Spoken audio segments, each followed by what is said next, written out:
अरसलान ने निकाह का सुनते ही फौरन निकाह से इनकार कर दिया और अपने अब्बू के सामने अपनी अम्मी की पूरी सच्चाई बयान कर दी। फिर उसने सुफियान से माफी मांगते हुए कहा, सुफियान भाई, मुझसे बहुत बड़ी गलती हो गई। मेरे और जायशा के दरमियान कभी भी ऐसा कोई रिश्ता नहीं था। आज मैं सबके सामने यह हकीकत बयान कर रहा हूं कि मुझे जायशा से कभी मोहब्बत नहीं थी। जायशा एक बेहद नेक और शरीफ लड़की है और मैं हरगिज नहीं चाहता कि उससे मेरी शादी होकर उसकी जिंदगी बर्बाद हो जाए। यह सुनते ही हमीद का गुस्सा बेकाबू हो गया। उसने अरसलान पर बरसते हुए कहा, तुमने इतना बड़ा झूठ आखिर बोला कैसे?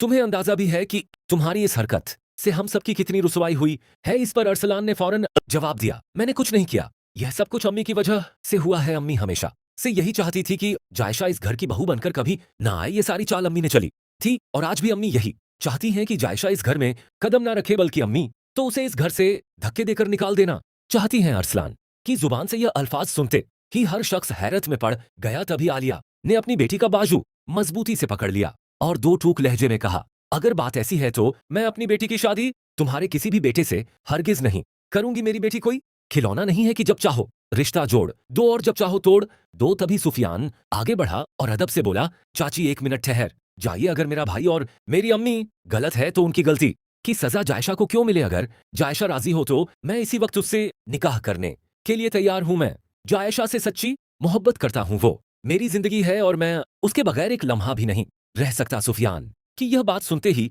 जायशा का सब्र टूट गया। उसने घनस्से में कहा कि तुम लोगों ने आखिर कैसा तमाशा बना रखा है? पहले एक भाई शादी से इनकार करता है, फिर दूसरा निकाह के लिए तैयार हो जाता है, फिर हालात बदलते हैं तो दोबारा वही खेल शुरू हो जाता है।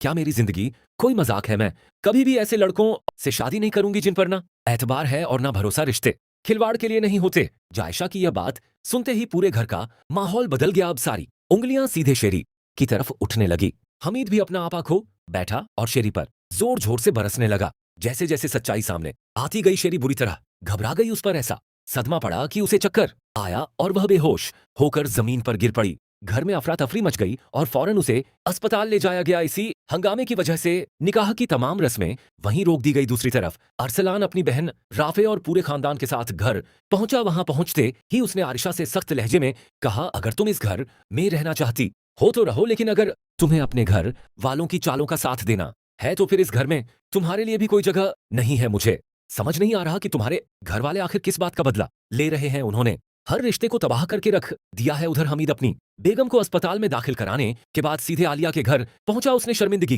के साथ कहा, बहन मुझसे बहुत बड़ी गलती हो गई। इस पर आलिया ने बेहद दर्द भरे लहजे में जवाब दिया, भाई साहब, हर बार माफी मांग लेने से गलतियां माफ नहीं हो जाती। तुम लोग बार बार वही गलती करते हो जो कभी होनी ही नहीं चाहिए। मेरी बेटी कोई ऐसी वैसी चीज नहीं है कि जब चाहो उसकी जिंदगी का फैसला अपनी मर्जी से कर लो। पहले उस पर इतने संगीन इल्जाम लगाए गए, फिर आज जाकर अरसलान ने सारी हकीकत बयान की। अब मैं अपनी बेटी की का कुर्बानी हरगिज नहीं दूंगी। उधर सुफियान अब पूरी तरह टूट चुका था। उसे अब समझ में आ गया था कि निकाह वाले दिन जो कुछ भी हुआ उसके पीछे उसकी अपनी अम्मी और उसके भाई की सोची समझी साजिश थी। जायशा और आरिशा का इस पूरे मामले में कोई कसूर नहीं था। उसे अपनी मोहब्बत की अहमियत अब पहले से कहीं ज्यादा महसूस होने लगी। वो बार बार जायशा को फोन करता रहा, लेकिन जायशा हर बार उसकी कॉल नजरअंदाज कर देती। आखिरकार उसने साफ लफ्जों में कह दिया, मैं अब तुम लोगों की कोई बात सुनना नहीं चाहती। तुम लोगों ने हमेशा अपनी मर्जी के मुताबिक मेरी जिंदगी के फैसले किए हैं, लेकिन अब ऐसा हरगिज नहीं होगा। मैंने बहुत कुछ बर्दाश्त कर लिया। अब मेरी जिंदगी का फैसला सिर्फ मैं खुद करूंगी। दूसरी तरफ अरसलान अपनी बहन